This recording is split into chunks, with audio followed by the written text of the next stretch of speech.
So, and we're going to end on a fantastic note. So, I saw this along with millions of other people, and I got to say, when I saw it, it was only 2 minutes and, I think, 10 seconds. Nearly brought a tear to my eye. And that's saying something. The first one was amazing. The second one... A trailer, first of all, a trailer is supposed to... A first trailer is just supposed to get you interested. So if you're not interested, I mean, everybody was interested in this anyways, but a first trailer is just to get you interested in it. A second trailer is supposed to get you a little more hyped up. And a final trailer, and I don't think we'll get one, but a final trailer is supposed to be like, okay, this is it. This trailer was, like I said, only 2 minutes and 10 seconds, but my God, unbelievable. And we got a couple of major things happening in this trailer. And, of course, I'm talking about Wakanda Forever. So, this was outstanding. What did you think of the trailer, first of all? And second of all, do you think it was better than the first one?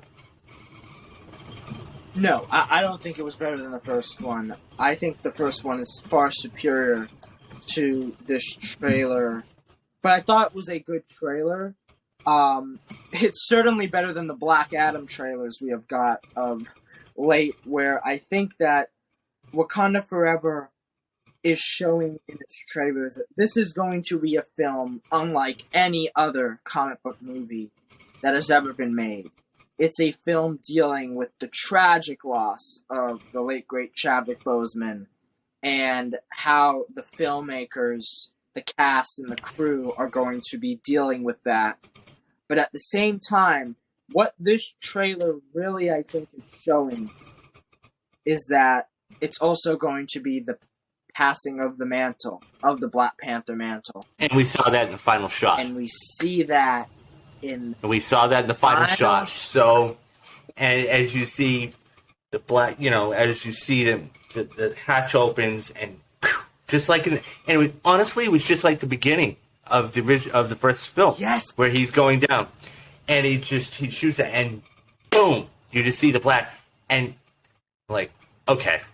And you're ready to go. I mean, I gotta tell you, like, you talking about, like, tears and everything, and I will say I got chills when I saw...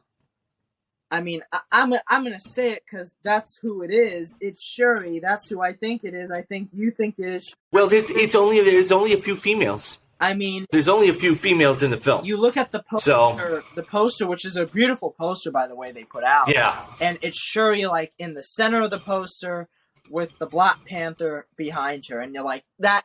And she also... Anybody who knows anything about posters... Yeah. Movie posters... And by the way, there's a fantastic documentary on YouTube, and it's free for everybody to watch. It's called 24 by 36. A movie posters lover... or something to that extent, and it's about an hour and 10 minutes, and it's all about the movie poster, and it's all about how the movie posters became, they were 2 sheets back at the beginning, and then you saw the whole manja thing. That's how I actually got some of these. Oh, wow. I mean, these are displays, which are incredible, but you're not your average. So I have a couple of them. I have one down there that's Ghostbusters. I have another one over there. It's not your average run-of-the-mill movie poster. That's The Godfather, Silence of the Lambs, Rounders, and you can't really see it, but there's Pulp Fiction. And it was completely different. So, but my point is this. In movie posters, when you're designing a movie poster, a one-sheet as it's called, there's only so many designs you can do. Okay, you can have like the 3 faces and then something below it. Or you can have somebody in the middle and then all of the... I mean, look at Infinity War. Perfect example. You've got all these faces around. So there's only so many designs. So getting back to your point, when you see Shuri in the middle of the poster and she's like this, kind of deduce, And she also gonna has be. the in the first film, Shuri had these white dots on her face. I don't know the exact term for them, like what they actually are, like what they signify.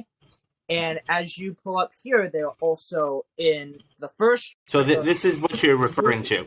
Yeah, and they are basically on the mask of Black Panther, of the new suit. So pretty much signifying that this is Shuri. And I gotta say, her suit, that is one cool looking suit right there.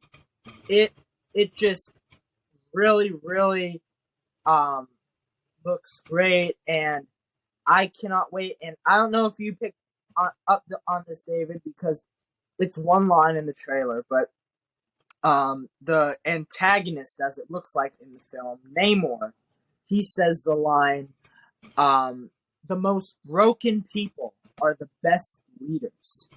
And this line, I think, is going to be like the theme of the film, about how a broken person, probably Namor is speaking of himself, and Shuri is also going to be a very broken person, losing her father and brother in the span of only a number of years. They will be the new leaders of these worlds. And I really think that if you look at the poster, you see Shuri on the top and Namor on the bottom, signifying the above ground, underwater.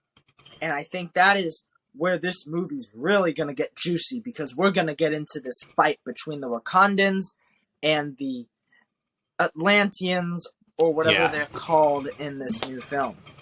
Yeah, this looks unbelievable. I mean, I'm telling you, this is going to be, they're going to have to print money for this.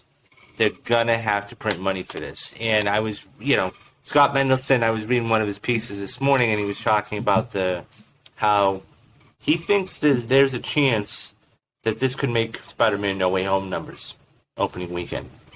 And I'm on board with that. I mean, I don't know if it's going to be $260 million, but I've come out publicly and said it's going to make more than Black Panther opening weekend.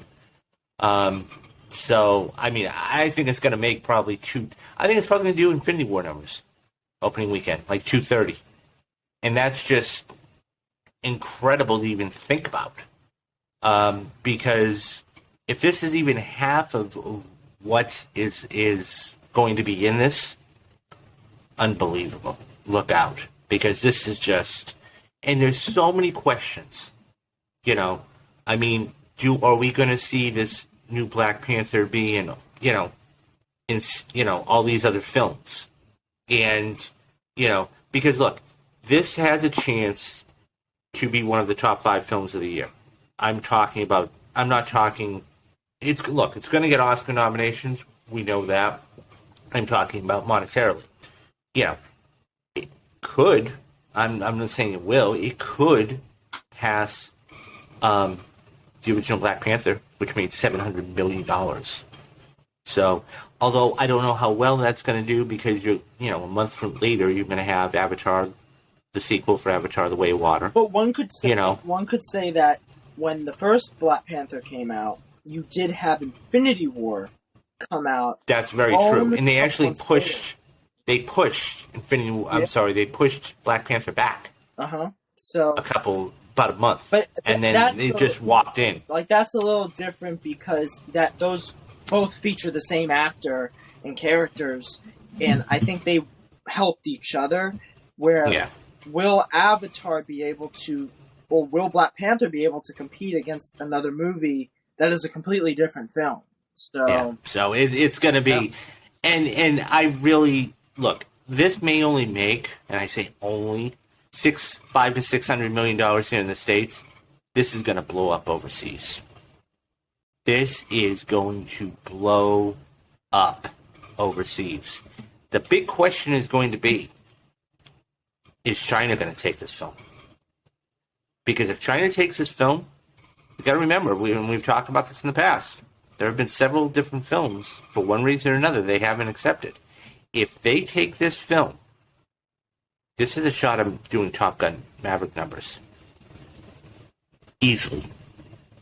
So, what do you guys think? What did you guys think about the trailer? How many times have you watched the trailer? Who do you think the new Black Panther going to be? It's Shuri. What do you think of Neymar?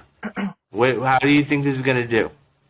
Leave us your comments and thoughts down in the below in the comment section, please.